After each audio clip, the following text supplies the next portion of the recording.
okay, here I am. I'm challenged. I'm facing a barrier that I've never faced before. This is resistance that I have never faced before. What decision, what choice am I going to make in this moment? Because the choice I make is gonna affect my trajectory for the rest of my life. If I chose not to do that tire flip, if I postponed it, my brain, my physiology, my mindset would remember that choice. And so the next time I face something hard or challenging, it's going to go back to, well, what did you do the last time you faced something hard and challenging? And again, it's about knowing your body, listening to your body, and just kind of having a deep sense of purpose and deep reason and deep sense of why. For me, my purpose was stronger than anything that could have happened to me that day. If I died that day, I was okay with it. Ladies and gentlemen, super stoked about this.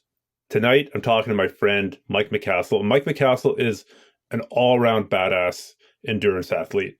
He's a former Navy veteran, but he's a Navy veteran, but he's held the world title for number of pull-ups. He's pulled an F-150 across Death Valley. He's done a ton of things to raise awareness for Parkinson's.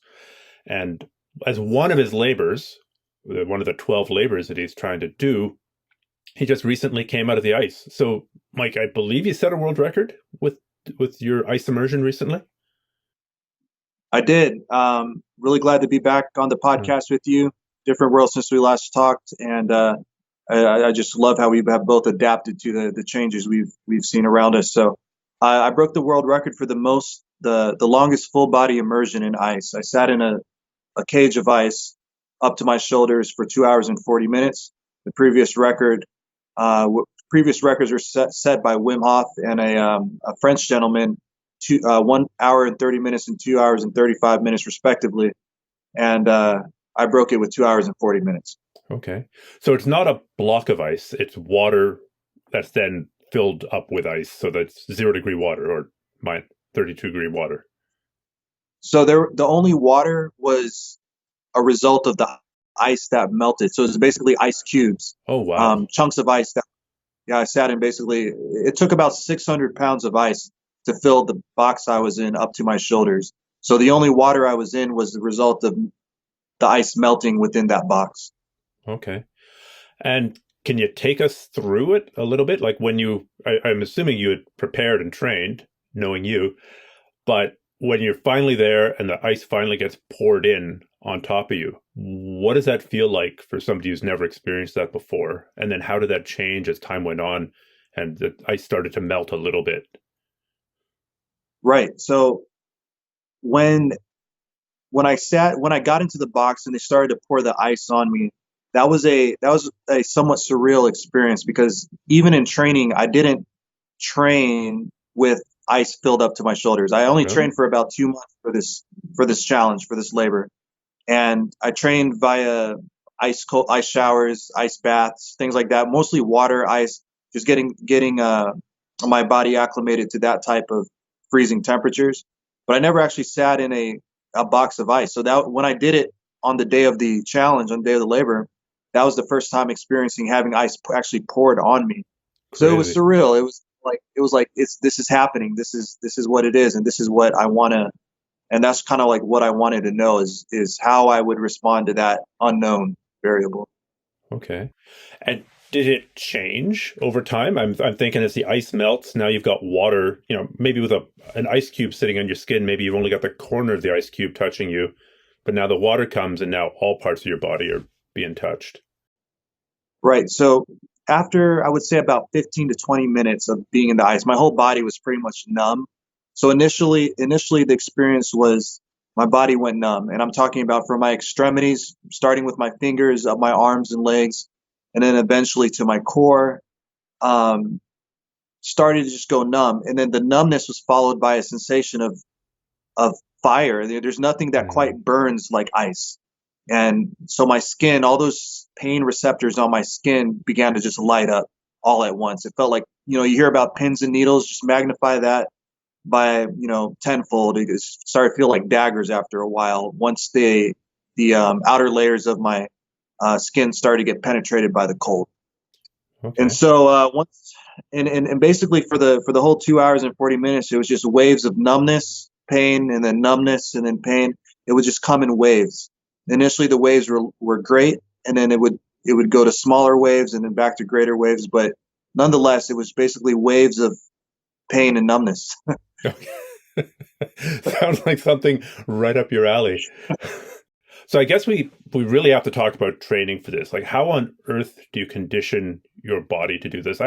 My only comparable is having done this, spent 6 months doing ice showers, or some ice baths and some cold showers, and my cold tolerance going up considerably. By the end of that, it was no big deal to go and swim in a mountain river in the late fall when there's ice on it. So, but this is a whole 2 or 3 orders of magnitude beyond that. So what did you do to prepare?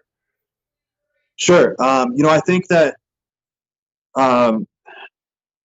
tolerance is, for me, tolerance is mostly it's a mental thing, right? The higher tolerance you have is just your mental capacity to endure longer periods of pain. And pain is really just a symptom of the effort that you're giving towards something, whether mentally or physically. The pain is just a symptom of it. So if you can mentally allow yourself to endure greater thresholds of pain, those lower thresholds that once stopped you before will seem like less of a factor. So for me, it was exactly that, building up that tolerance over time. I only gave myself 2 months to train for this. I did a lot of research on, the monks who trained in the mountains, and they would dry clothes on their backs with, dry wet clothes with their body heat, and the Tummo breathing techniques that they used. And then I studied the Wim Hof method and, his way of doing it. And I just kind of took bits and pieces from chapters of everyone's training and just kind of created my own way. Like I didn't have 6 months or years living in ice cold temperatures to train for this. And I came in it with the mindset of, you don't need that. You don't need to do this. You don't need to acclimate for months and months and years. It's in the mind. If you have more control over your body than you think you do. And I just didn't feel like I needed the months and years of cold acclimation to do it. So I trained for 2 months, and I wanted to see what I could do and how far I can push my body with my thoughts, with visualization, and with my breath. I think that pain control and raising that threshold is in the breath, and it's in the mind, it's in the visualization, and it's in embracing the fact that pain is just a symptom of the effort that you're giving to a task. So that's what I did. Ice baths, and then basically just ice showers, ice baths. And I just built it up over time. I started out with 3 times a week, built up to every day. I started out with the warm shower first, and I would finish with the 30-second ice shower. And then I would just go straight into an ice shower in the morning off the bat, and built up to that. And then I would transfer to just sitting in an actual ice bath with ice in it. And I would do circuits. So I would increase my heart rate. I would engage that sympathetic nervous system, that fight or flight nervous system. And then I would bring down my heart rate with my breath. And then I would sit in the ice. So I would get my body and mind used to being stressed, bringing down that stress threshold with my breath, and then subjecting myself to ice cold water. So it's a cycle of that. I would do 3 sets, and then 5 sets, and then 10 sets of that sequence over time. And that just kind of let my body know that there's nothing that can happen to me in 20 minutes or 30 minutes or an hour that can break me.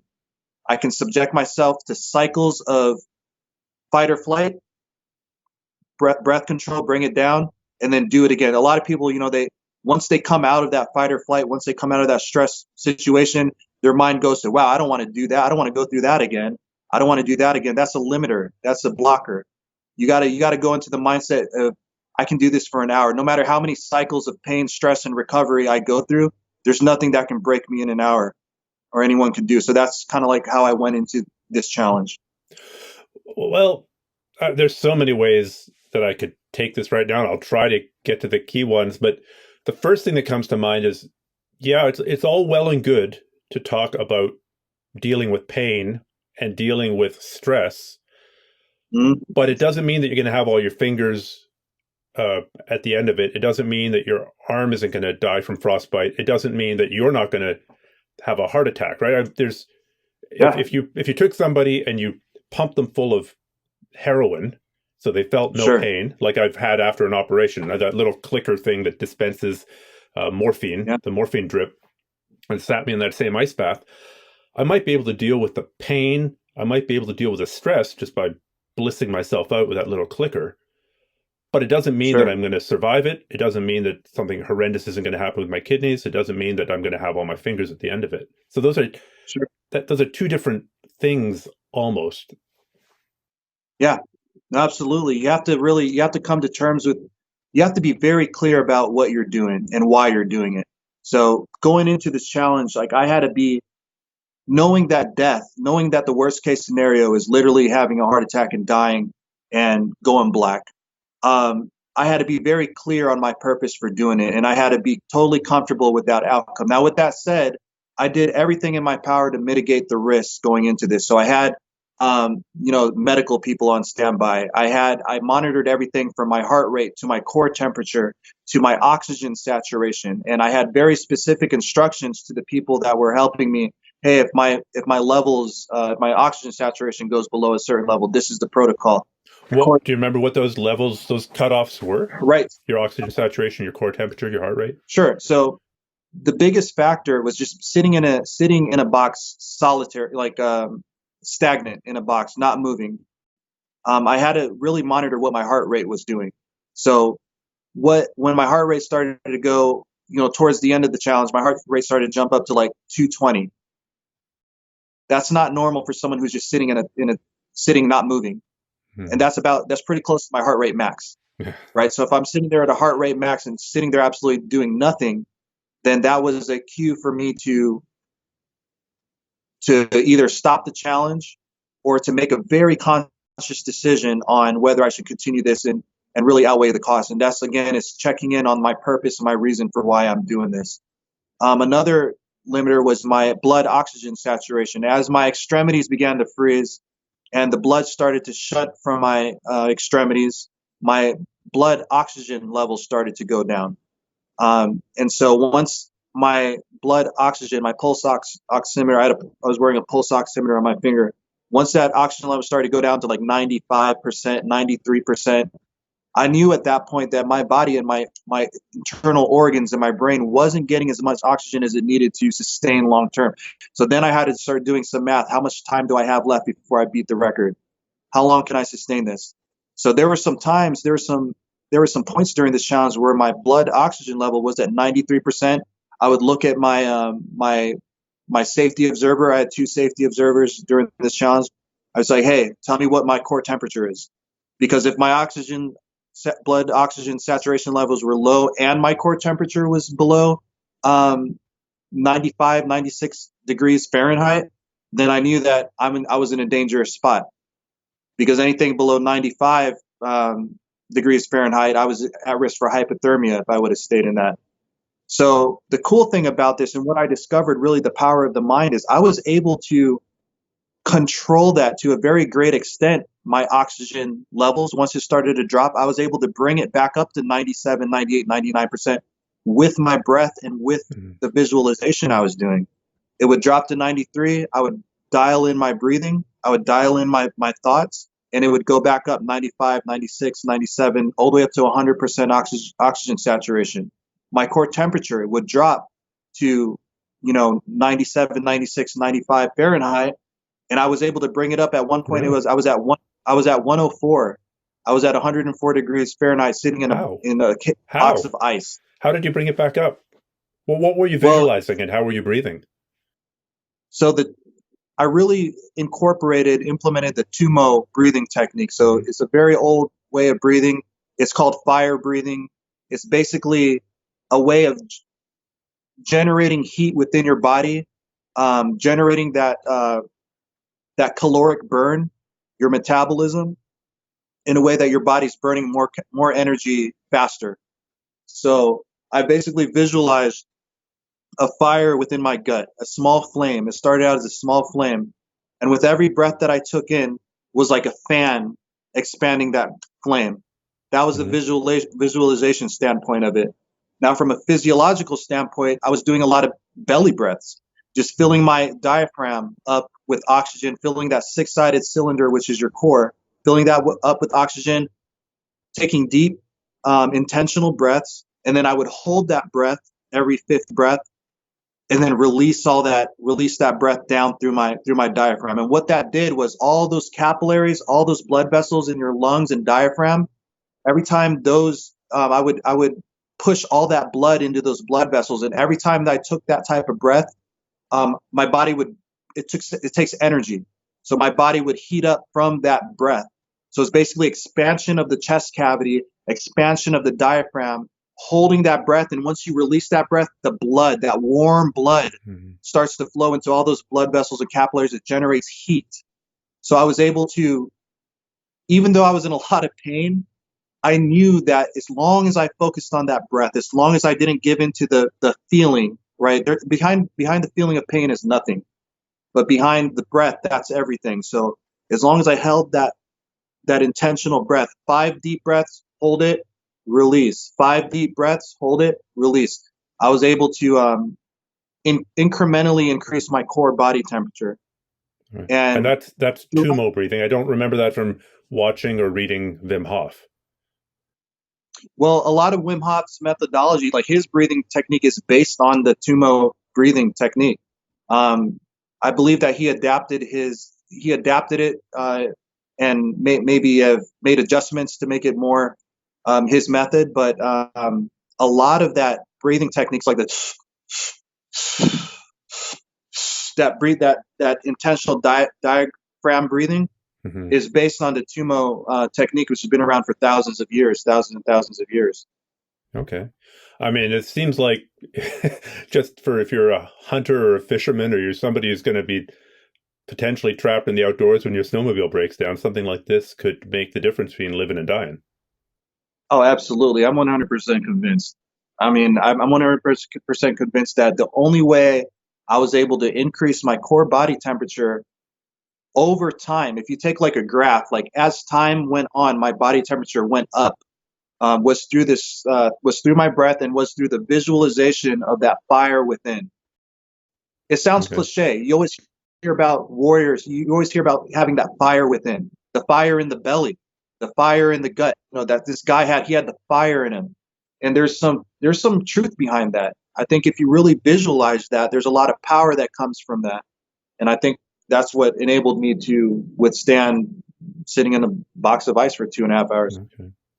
So I remember reading about what various scientists who studied Wim Hof had hypothesized that would allow him to do it. And one of them was there was one suggestion that it was an accumulation of brown fat, that there's different kinds of fat, and that brown fat is a certain type of fat that actually is more metabolically active and burns, basically produces heat. Do you know much about that? And do you know if that played any role with you? Right. So, when I started training for this challenge, I really bought into the brown fat. Like, there's some science behind brown fat, but I really bought into the brown fat idea because it was an excuse for me to eat more and get in more calories. I was like, oh, I'm bulking, I'm getting brown fat. I need the brown fat's gonna help me. But the more research I did into it, I found that, so brown fat is basically a type of fat that accumulates. Basically, babies have brown fat. So the baby fat that we're born with, that's brown fat. And the reason why it's brown is because more blood is has access to that fat. So with more blood is more warmth, and it's easy to break down brown fat for fuel than like other fat, like subcutaneous fat and other fats like that. So for me, it's like, well, how do you build brown fat? Well, you got to eat a lot of good types of fats, like from fish. And if you look at populations that live in the cold weather in the Nordic regions and the Inuit regions, even in Alaska, the body types, they have that layer of brown fat. Yeah. They have that. They're more, but that was built up over years, right? I didn't have years to build brown fat. I wasn't going to build enough brown fat in 2 months. As much as I wanted it, as much as I wanted to believe that I could build enough brown fat to keep me warm by eating all the crap I wanted to eat, it just wasn't going to happen. So after about 2 weeks and doing research, I was like, well, brown fat's not going to be the reason why I get through this. Did I still eat as much food as I could to get some type of insulation around my core, my internal organs? Yes, I did. But I don't think in 2 months it was enough to make a significant difference in me being able to withstand the cold. The cold. I think it was mostly my breath and the visualization that did it. But yes, brown fat has been shown to keep people warmer during cold temperatures. Okay. So what weight did you start training 2 months out at, and then what weight did you go into the ice at? I was 225 when I started training, and I was about 233, 234 Okay. when I went into the So ice. not a massive amount of insulation. Not a massive amount. I did gain some weight, but that was more of a just for my own mental. That was just more of like a mental thing for me. Is like, okay, if I'm heavier, I'll feel better going into ice than if I were lighter or if I had less fat. I can vouch for the Inuit thing. I mean, I've been on a boat on Hudson Bay, just freezing. I'm wearing everything I have. I'm wearing gloves. I'm wearing a hat. And there's an Inuit hunter beside me who's like barehanded, just, working the motor of the boat. I'm like, how are your hands not falling off? And he's like, it's summertime.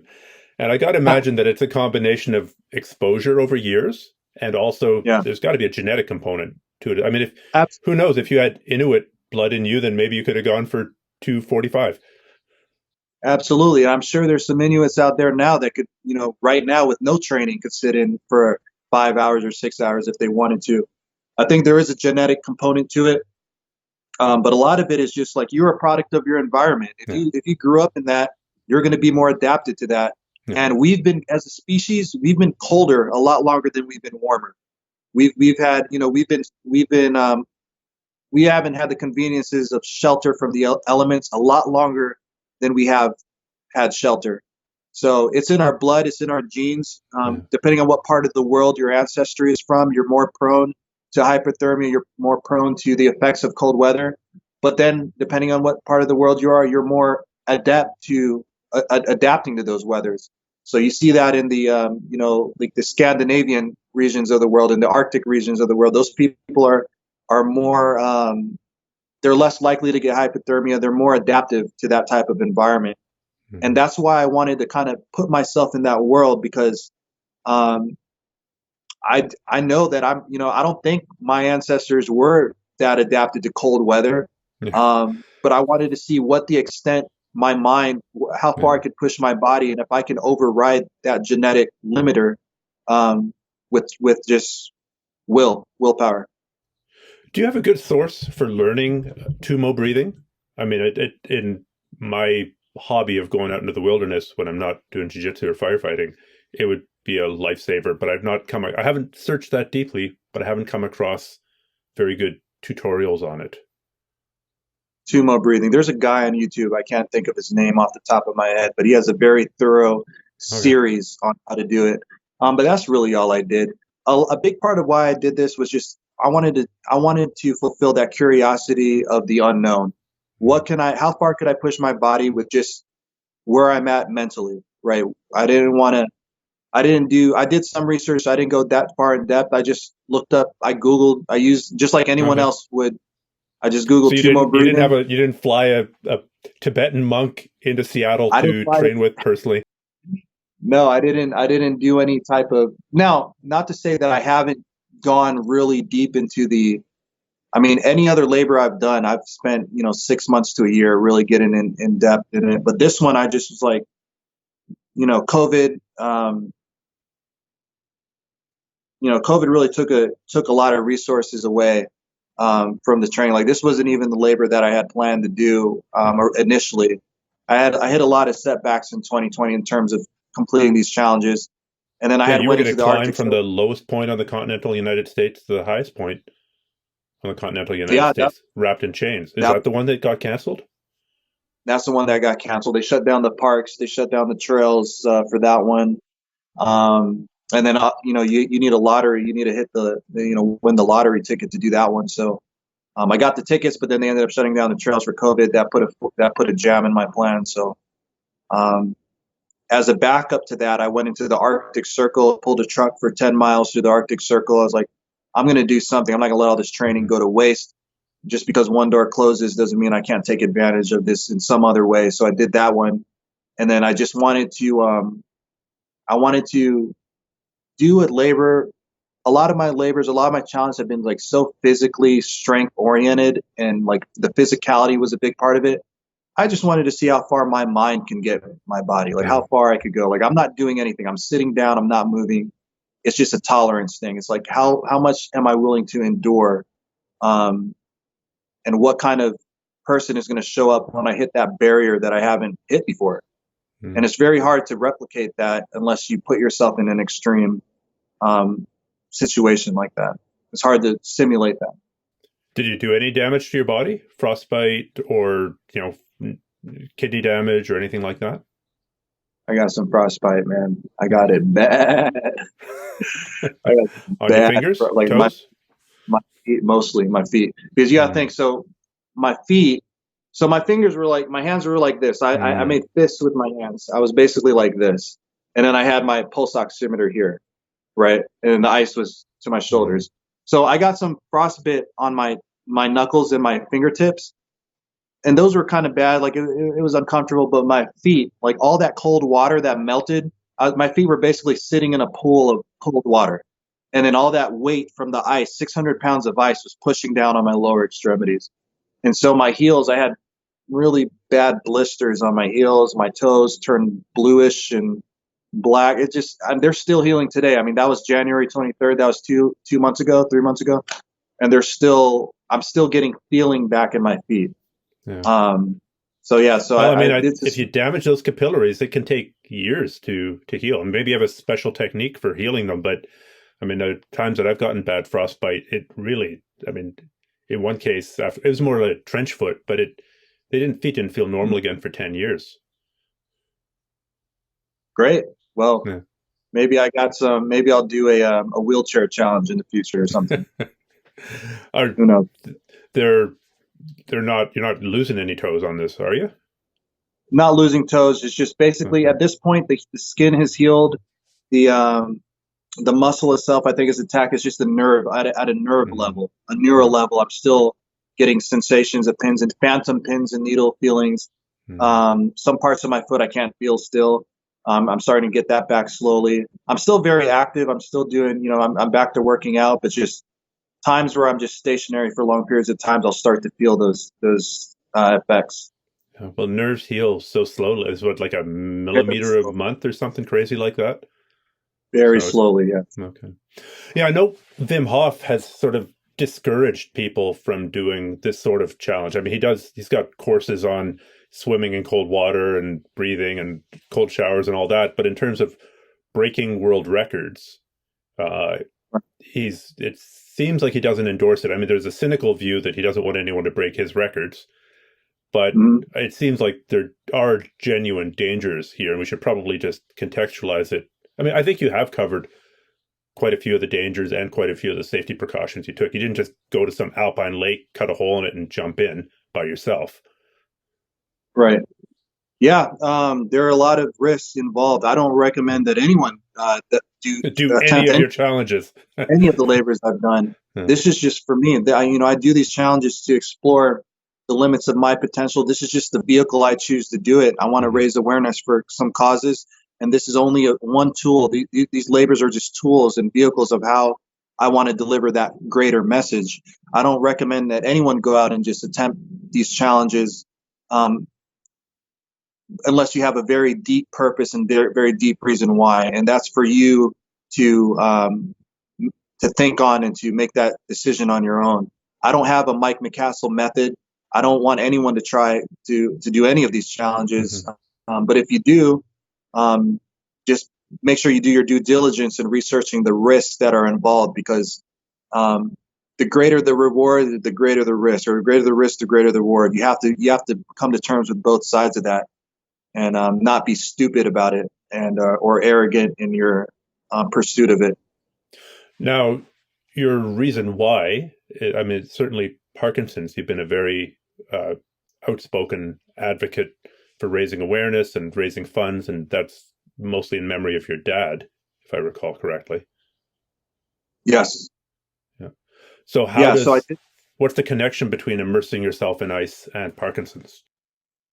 Right. So my dad suffered from Parkinson's disease up until he passed in 2014. And one of the symptoms of Parkinson's is rigidity. And rigidity is basically a loss in motor function in your extremities, shortened steps, a loss of balance, and it's the sensation you feel like you're freezing. And so I wanted this labor to symbolize that that particular symptom of Parkinson's, so that the greater message of the Brian Grant Foundation, which is the charity that I did this for, bring attention to the programs and initiatives they have that address Parkinson's symptoms through exercise programs, nutrition, and mental health. So basically, the ICE challenge was just like I said, it was just a vehicle to deliver the message. It was just to draw that attention to people.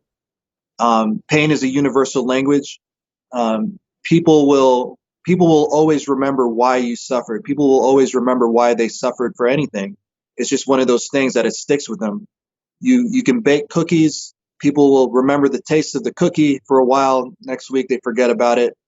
You do a car wash. People remember, okay, my car is clean for a while. Next week it's dirty. Why'd I get that car washed? But to watch someone suffer, to suffer yourself, that sticks in your mind. That's something that's primal. That's something that our brain and our minds are just adapted and evolved to just remember. We always remember the path we took when we got attacked by that tiger, or we went through that pain, or where we engaged that enemy tribe and suffered that loss.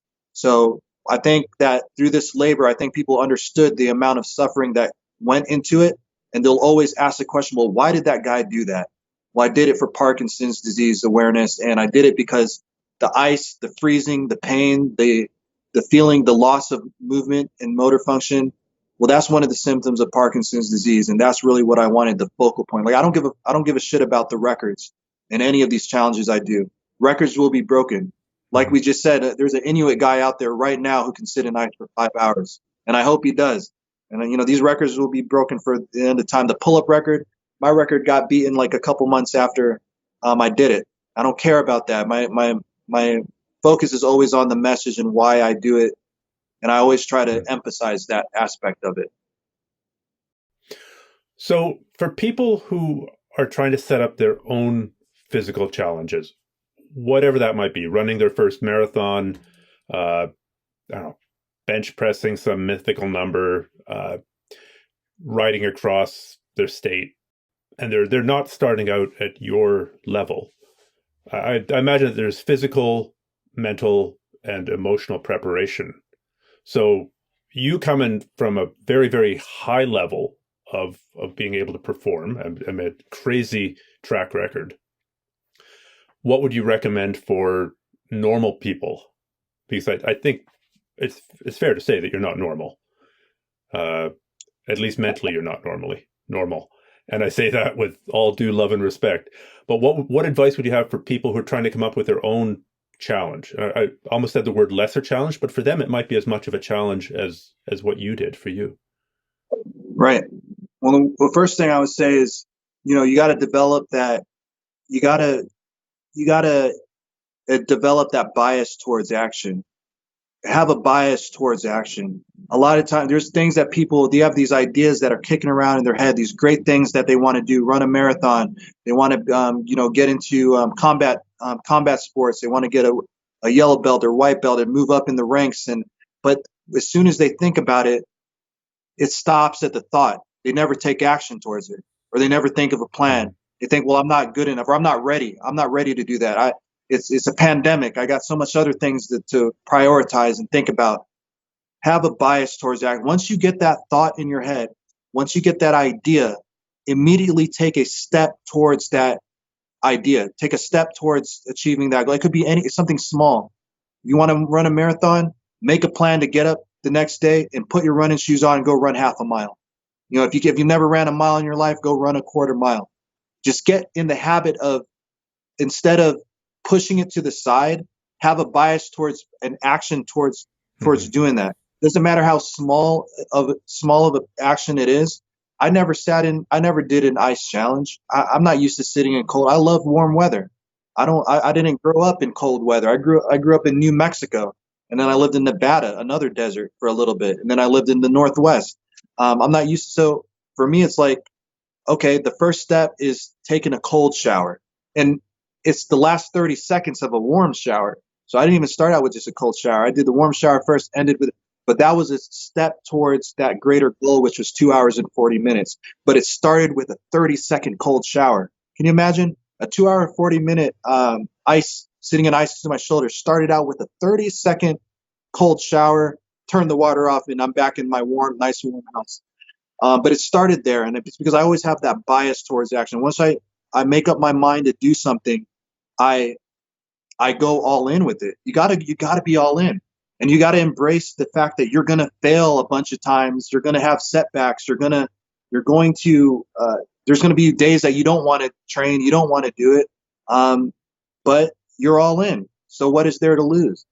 I mean, think some people, they want to have the entire path mapped out for them, right? Like I can't even run around the block, but maybe one day I want to run a marathon, so I better do all the research and get all my questions answered before I take action. But really, experiential learning is I'm sure that as you started doing your ice baths and your longer sets of cold showers and repeated reps, that you got directions for more questions and you got answers to a lot of the things you didn't know initially.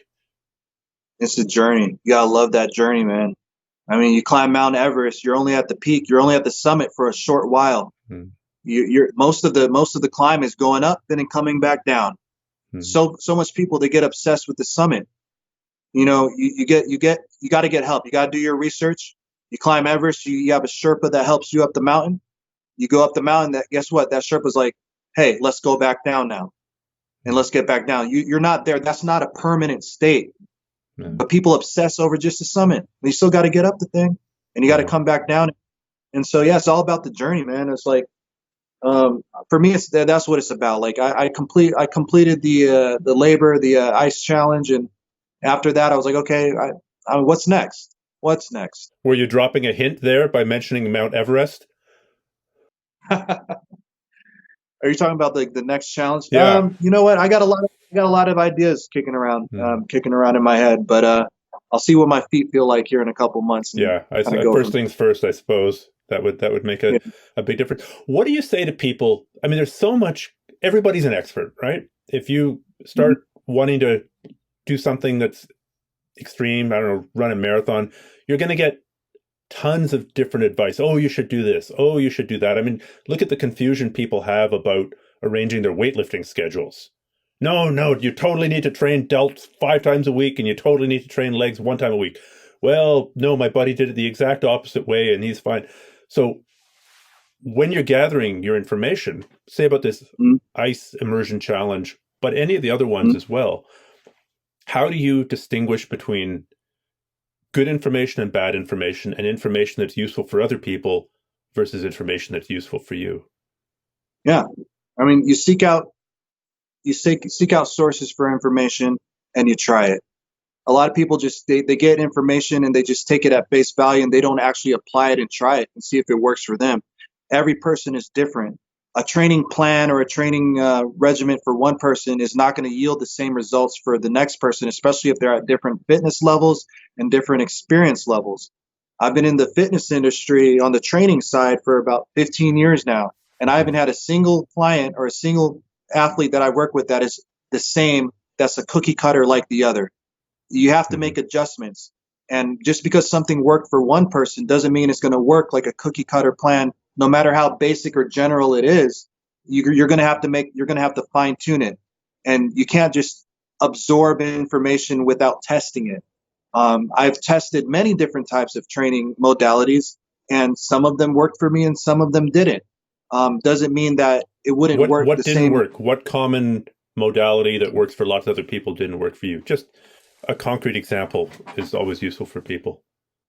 Sure. Like, so for me, the labors that I do is a kind of a combination of strength and endurance, right?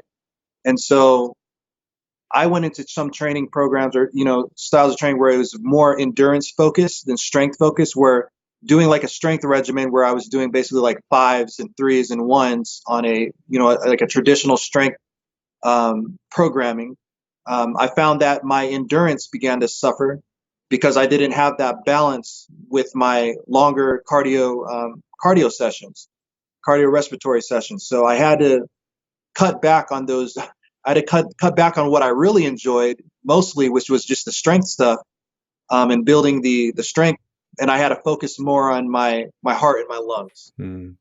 So for some people, just focusing on that anaerobic aspect, even like, CrossFit style training, that anaerobic training, you're not going to train like you're training for a CrossFit WOD, like you would train for a ultra marathon. There's some things that you're not going to be able to do, or that you shouldn't do training for a CrossFit competition as you would for a longer type endurance competition. You have to find that balance, and there's going to be some aspects of both that you're going to have to make concessions on and find that middle ground to what works for you. And a lot of that has to do with your recovery. How are you? There's other factors that go into it, like your recovery. How much sleep are you getting at night? What other stress factors? What's your relationships like? You got to go deep. What's your relationship life like? Where's your mindset? Are you, what is your work life like? What kind of stressors are impeding your progress that you're allowing to seep into your training that is affecting you on a level that you don't even realize? You're not getting the sleep you need. You're not getting the nutrition you need. You're not having, you're being stressed out by your significant other. Your boss is riding your back. And now you're going into a training session thinking that you're overtrained, but really you're just stressed the hell out because of these other factors that you refuse to acknowledge or address because you think that life events and physical training are mutually exclusive. You think they're two separate things. No, it's the big picture. And people try to separate the two, like, oh, I don't bring work into training, and I don't bring training to work. Well, you got to at least acknowledge the two for what they really are. And a lot of people don't want to, I'm tough. I'm strong in the gym. I'm strong on the mat. I'm the most mentally strong when I'm rolling, or when I'm doing my PRs. But then when I go into this other environment, when I go into a work environment, or when I go back home to my wife and my family, or when I go into this other environment, I'm weak. I feel like, well, where did all that mental strength go? No, it's still there. You're just allowing different environments to suppress what is already innately in you. It's not like it just went away. You don't go into the gym and all of a sudden you're mentally strong. No, that strength is always there. You just allow your environments to suppress it. And going into a training program, I ask tough questions when I train clients, like, hey, what's your home life like? Like, what's going on? Is there any other factors that we need to talk about? Because that will affect your training. That will affect your progress. And you're not going to be optimized in that sense if you're not willing to look at those hard parts in the mirror.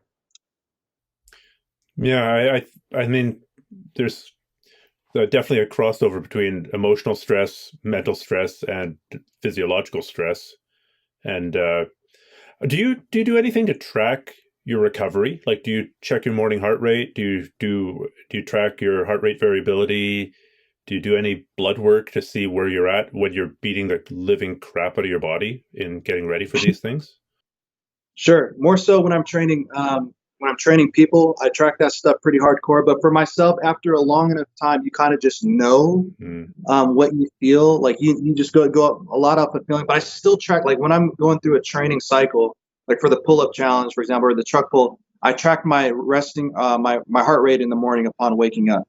And if my heart rate was like 5 to 10 points higher than the average, then I knew that I needed to maybe look at my load, my volume of training I was doing, because I started going over training. I looked at my sleep cycles, how much sleep I was getting. All those things I monitored pretty closely, because if I'm left to my own device, like I'll run myself into the ground. So over time, with experience, I realized the value in data. I realized the value in just really tracking those things. They're tedious. No one likes to do it. They're almost like, you're one of those things where it's like, it's a chore, it's a job. You got to track these things. But in the long run, it'll ensure that you're not only staying healthy, but it'll ensure your success in whatever it is you're trying to do. Because you can't control what you can't measure. You cannot control what you can't measure. So if you want to control your progress, whether you're training for a race or an event or whatever it is, you have to have the data, and you have to be able to it's part of the discipline. It's part of the discipline, man. It's like some people, they try to take shortcuts. Like, I'm just going to go off of feeling. It's your first marathon you're running. You're just going to go off of feeling. Like, you're setting yourself up for failure. You're gambling at that point. And you might pull it off, but you might not. You're not optimizing. So anything that I go into, I want to go into it in the best version of myself I can go into it as. I don't want to half-ass it. I can wake up tomorrow and run a marathon, but is it going to be my best performance? I'm not going to be happy with that. I'm not going to be happy with that subpar, knowing that knowing there were things that I could control that would make significant improvements in my performance, but I just chose not to do it because I was lazy. Like, I'm not going to be happy with finishing that marathon. I mean, to me, that's like, what's the point of it? I mean, if you're going to go do something, you're going to set the goal, like, go all in, man. Like, control everything that you can control going into it. Don't cut yourself short. There's enough people out there that'll already do that for you. I've known a ton of MMA fighters and jiu-jitsu fighters, and I don't think very many of them have ever competed fully healed, right? Most of them are going into a fight or a match or a major competition with hiding some injury or under-functioning somewhere in their body. And I think it's just partially that drive to train. It's also just the nature of the training. What's the most banged up that you've ever gone into one of your labors? Would it have been the tire flip? Yeah, you're absolutely right, man. I got rocked pretty bad that first attempt at the pull-up record. Yeah, that's true. You ended up in hospital. Yeah, so that was July 2014. I tore my forearm. I tore my biceps, both biceps. I had rhabdomyolysis. My kidneys were shutting down. I had a tear in my lat, my hands, big tears in my hands. And then 4 months later in December, I flipped that 250-pound tire for 13 miles. And I wasn't fully recovered from that tire challenge. The pull-up challenge. The pull-up. I wasn't fully recovered from that pull-up challenge. So, but I needed to, like, I wanted to do it. I didn't want to.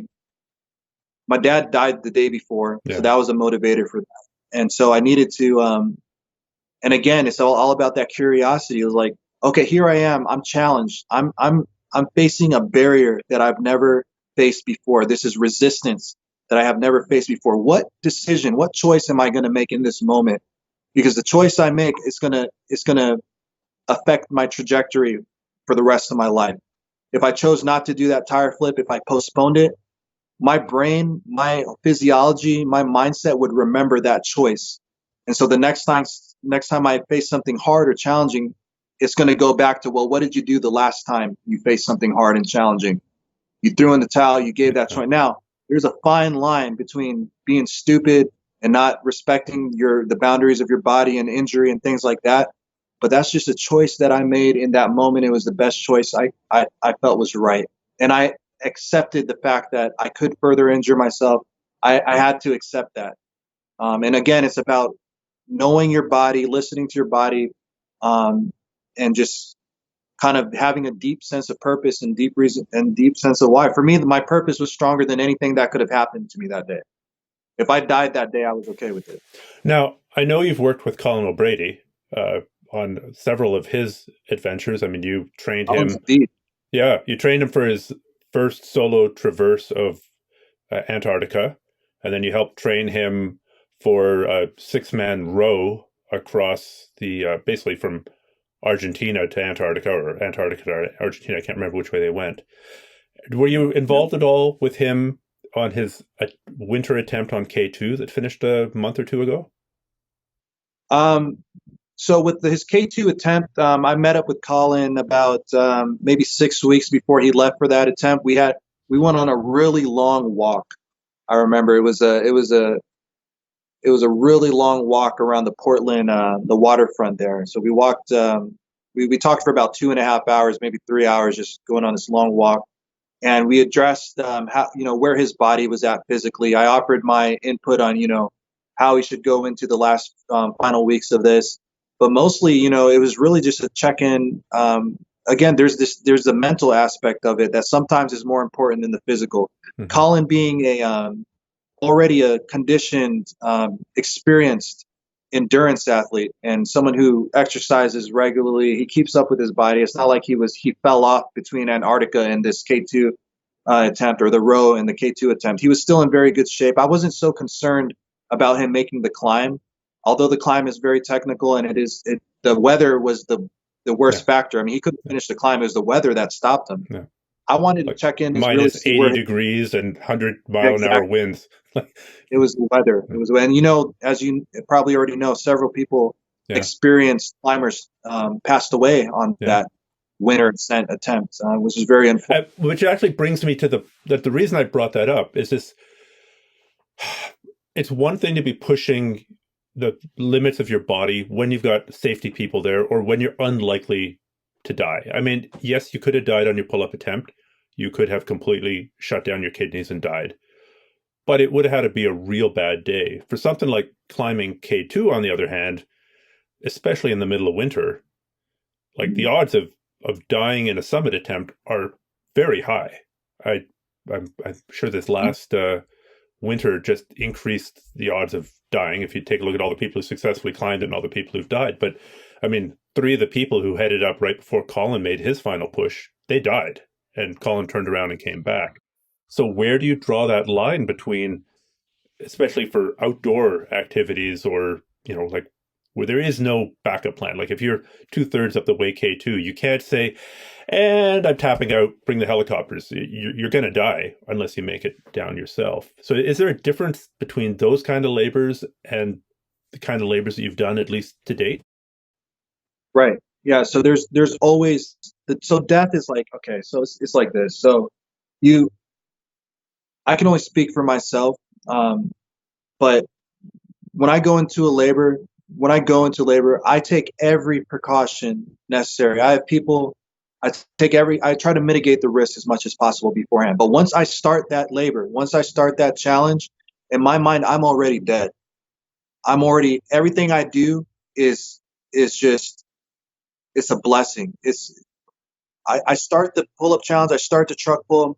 Once I step foot into that ice box, in my mind, I'm already gone. I'm already dead. So all I have to do is focus on what I need to focus on to get this job, to get this labor done. So I can't let that fear of dying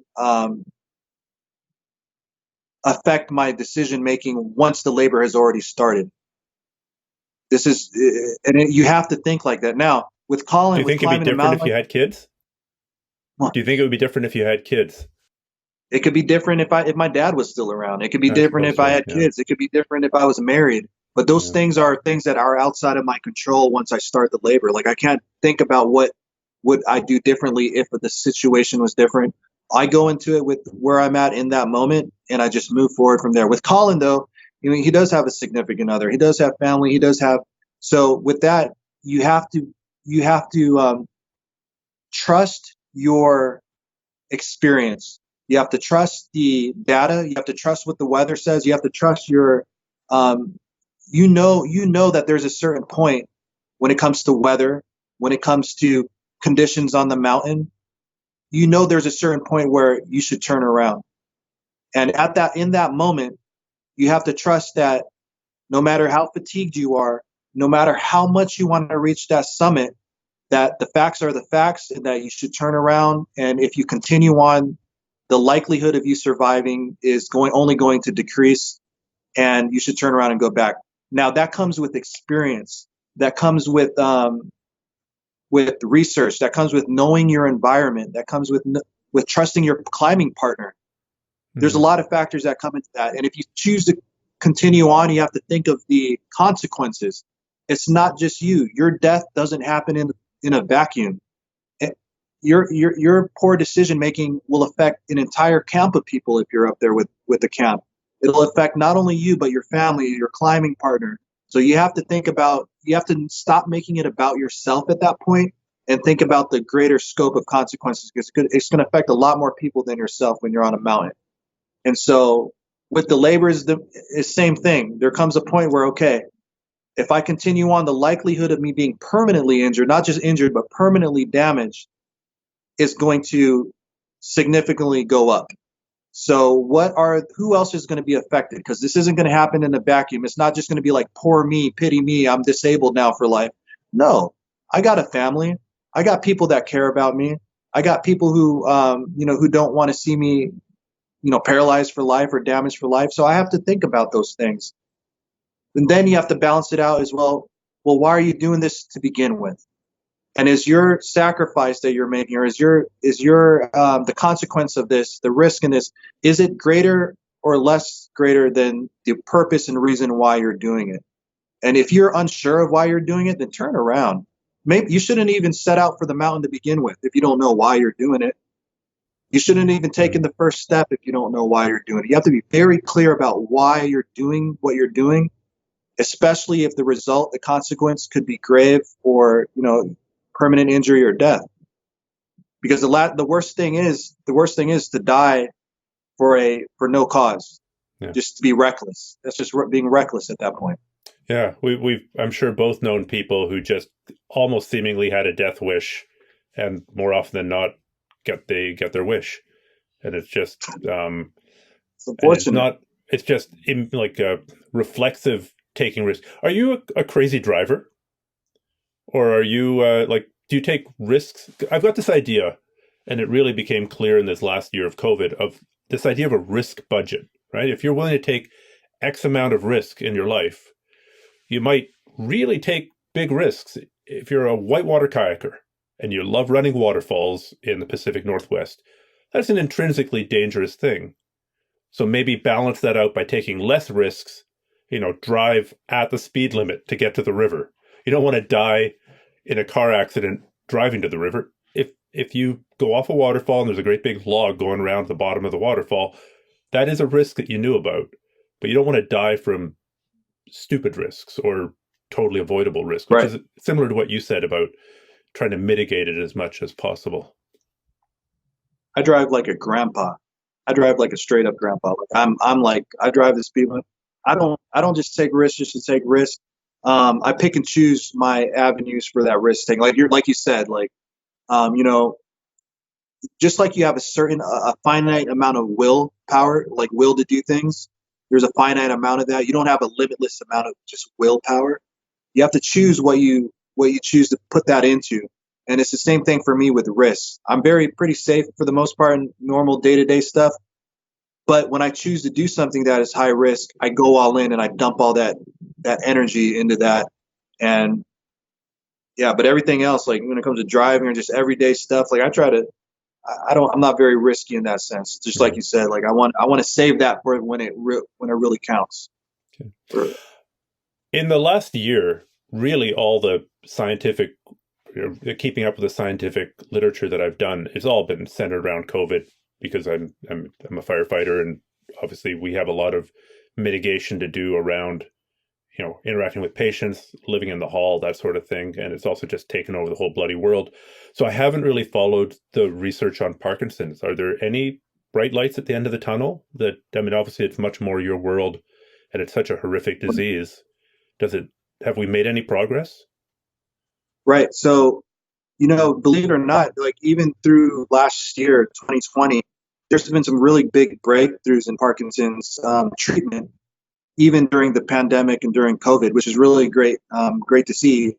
One of the areas of progress within Parkinson's disease and just neurodegenerative disease in general is focused on like the genomics of it, right? So they're able now to target the actual the genes that are responsible for Parkinson's disease and some of the symptoms of Parkinson's disease, and they're able to actually access those genomic anomalies and fight Parkinson's disease from that front. So there's basically treatments that are more focused on the genome now versus just suppressing or putting a patch over the symptom itself. They're able to get more to the root of the cause of the symptoms of Parkinson's disease, which is a great step towards eventually eradicating the disease itself.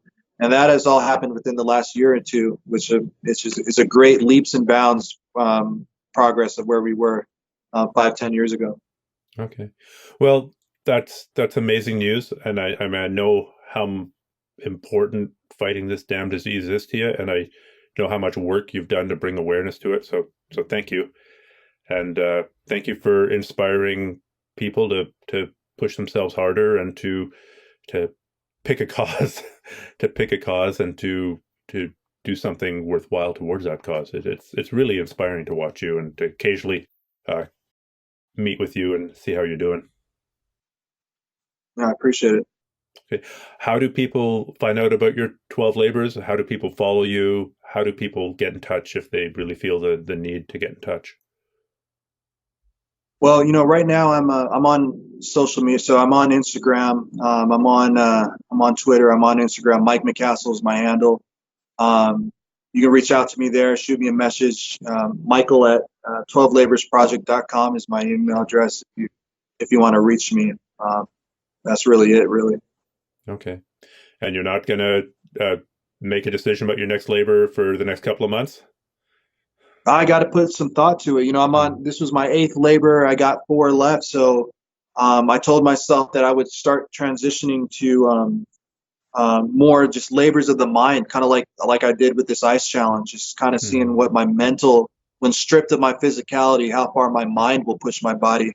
So I'm starting to isolate the two, but there's still a couple labors that I haven't done and labors that I would like to do that involve a great amount of physicality. A couple ones in the water. I want to get in the water and do something in that environment. So I'll just have to see where I'm at after I recover more from this last one. Okay.